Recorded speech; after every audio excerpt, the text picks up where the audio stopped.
Oke Pak, minta hasilnya hari ini sidang Pak. Hari ini hasilnya dari pagi tadi apa yang dibicarakan, apa yang disampaikan Pak? Tadi sudah ada replik dari jaksa penuntut umum, ya kita apresiasi mereka sudah menjawab dengan repliknya, dan dari replik itu kita nanti akan menjawab duplik minggu depan. Nah, namun dari materi yang dijawab di dalam replik belum menjawab apa yang kita permasalahkan dalam pledoi kemarin. Iya. Jadi ada beberapa hal yang paling prinsip dua peristiwa itu. Kalau memang peristiwa itu fakta, kita ingin agar bisa dibuktikan bagaimana apa yang terjadi dari jam 7 sampai jam 11 ketika konon ada interview, ada wawancara di mana kedua belah pihak sudah buka baju semua, sudah telanjang semua. Kok jam 11 baru ada pemerkosaannya gitu loh. Karena dalam teori pemerkosaan biasanya kan seseorang yang tidak mampu menahan nafsu birahi kan, sehingga pasti ada kesempatan, ada peluang tancap gas kan begitu. Ini kok dari jam 7 sampai jam 11 baru kemudian jam 11 diajak untuk bersetubuh. Ini kan tidak masuk akal. Kita minta itu dijelaskan tapi tidak mampu dijelaskan di sini. Yang kedua, kita juga minta menjelaskan tentang peristiwa kedua, yaitu ketika jam 2.30 dini hari konon si orang yang mengaku korban ini dari pondok datang ke TKP yang jaraknya 30 sampai 45 menit kalau naik kendaraan. Bagaimana cara dia datang ke sana? Siapa yang mengantarkan? Apakah berangkat sendiri, naik apa, jalan kaki, naik motor, naik mobil, siapa yang ngantar? Sebenarnya itu tidak dijelaskan. Kita udah tanya itu, tapi tidak muncul juga di dalam replik. Artinya apa? Dengan tidak mampu menjelaskan dua peristiwa itu, maka dua peristiwa itu patut dianggap sudah tidak ada lagi gitu. Nah, itu. Jadi itu sih. Nanti kita akan tuangkan di dalam ini kita, di dalam duplik kita nanti. Ya. Terus yang menguatkan dari kita sendiri, kita kira-kira apa yang menguatkan hari ini? Ya, ini kan hanya penjelasan dari JPU semua. JPU semua. Iya, jadi kita kan nanti penyanggahan. Minggu depan baru kita. Nah, ini hari ini penyanggahan dari JPU berarti. Ya. Siap. Oke, ya, berarti minggu depan ini akan dari kita sidang. Ya. Oke Pak, terima kasih. Terima kasih. Ya. Naik kendaraan, bagaimana caranya? Karena di dalam dakwaan disebutkan bahwa dia perlihatkan WA kepada saksi Basit, kemudian dia diantar oleh Edwin, ditemukan oleh Aji. Semua saksi itu menolak peristiwa tidak pernah ada. Nah tadi di dalam replik satu pun tidak bisa menjelaskan itu. Bagaimana si perempuan ini jam 2.30 datang ke TKP? Tidak dijelaskan. Artinya apa? Kan tidak mungkin orang itu ujuk-ujuk terbang langsung masuk kamar kan? Pasti ada proses kan? Nah, kita suruh jelaskan. Tolong jelaskan bagaimana peristiwa itu, karena saksi yang disebutkan dalam dakwaan sudah menolak peristiwa itu. Itu tidak ada jawaban. Artinya apa? Dua peristiwa itu tidak dijawab. Tetapi yang dijawab adalah pokoknya semua saksi yang meringankan terdakwa itu tidak bisa dipakai. Hanya dikesampingkan. Hanya begitu semua isinya. Pokoknya bukti apapun dari terdakwa dikesampingkan. Kalau hanya begitu dikesampingkan dan pada argumentasi yang kita tanya nggak bisa dijawab, kan sebenarnya hakim udah ada bayangan ya. Teman-teman ada bayangan ya? Bagaimana seseorang perempuan dini hari jam 2.30 ngaku akan diperkosa, dia datang ke TKP, tapi tidak bisa diceritakan bagaimana prosesnya. Masuk akal enggak? Kita kan nanya, tolong jelaskan fakta sidang yang mana yang menunjukkan itu.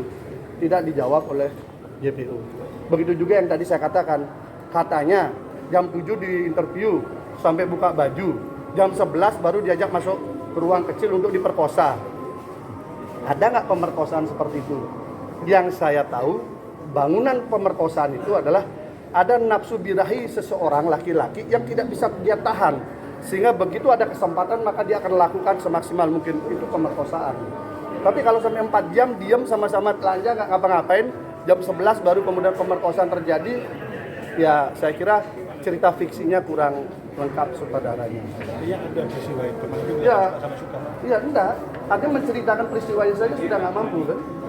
Kan kita minta kan, beliau mendakwakan, beliau menuntut tinggi. Kita minta tolong jelaskan gimana peristiwa itu.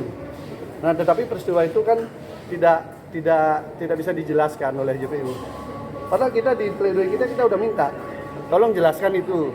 Kalau memang bisa dia buktikan, mungkin kami akan berubah di duplik kami kan. mungkin akan diubah, kami akan apa-apa, tapi kan tidak ada. Dan akal sehat kita kan masih harus kita rawat.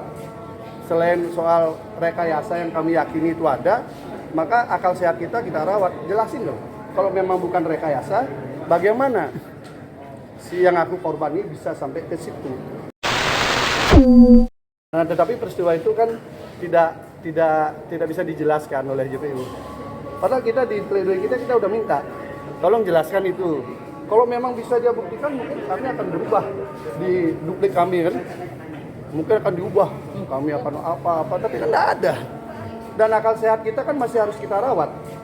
Selain soal rekayasa yang kami yakini itu ada, maka akal sehat kita rawat. Jelasin dong, kalau memang bukan rekayasa, bagaimana si yang aku korban ini bisa sampai ke situ. Jam 2.30 dini hari loh, gelap gulita di sana. Kita sudah ajak untuk on the spot, kan tidak ada yang mau. Biar lihat lokasi kan, oh dari sini lo jalannya ke situ, naik mobil berapa lama, biar tahu, kebayang jadinya. Enggak, apalagi kemudian menunggu sekian jam. Ayo, sampean udah nggak pakai baju, yang perempuan nggak pakai baju, nunggu sekian jam sampai jam 11 baru niat perkosa gitu loh. Gimana? Itu coba, itu kasusnya seperti itu, baca aja dakwaannya. Pak, emangnya betul keterangan yang saksi Adecah saling mematahkan? Oh enggak, justru saling menguatkan. Yang lucu adalah nama-nama yang ada dalam dakwaan, nama-nama yang disebut oleh saksi yang mengaku korban itu tidak dihadirkan oleh JPU. Kenapa? Malah kami harus bersusah payah menghadirkan. Padahal sebagai penegak hukum kan sudah di BAP di polisi, harus dihadirkan. Justru saling menguatkan kok. Yang mana saling mematahkan? Justru saling menguatkan, makanya mereka mengesampingkan. Kalau memang begitu kan dipakai dong. Kalau memang itu saling ketidaksesuaian, bertentangan, kan harus diambil sama JPU dong. JPU ini loh, keterangan ini melemahkan, enggak kok. Sama JPU ini dikesampingkan semua, alat bukti dikesampingkan semua, walaupun ada diakui oleh saksi korban yang aku korban. Contoh chat yang dikesampingkan karena tidak ada pemeriksaan laboratorium forensiknya, itu alasannya. Emangnya visum tuh fotonya dokter ada laboratorium forensik? Nggak ada juga. Giliran itu dipakai, giliran ini tidak. Kan kita harus netral lah, karena namanya penegak hukum dibiayai negara kan harus netral dia melihat keadilan. Kan beda kan. Disiapkan untuk duplik minggu depan apa? Ya pasti kita simpulkan bahwa pertanyaan kita nggak mampu dijawab oleh JPU. Kan ini sederhananya kan. Yang lainnya adalah tambahan. Kami melihat cukup banyak kejanggalan mungkin pas duplik kami sampaikan. Mungkin itu nanti kami share lah. Ya makasih ya. Ayo coba cari di mana ada kasus pemerkosaan 4 jam. Dia nggak ngapa-ngapain.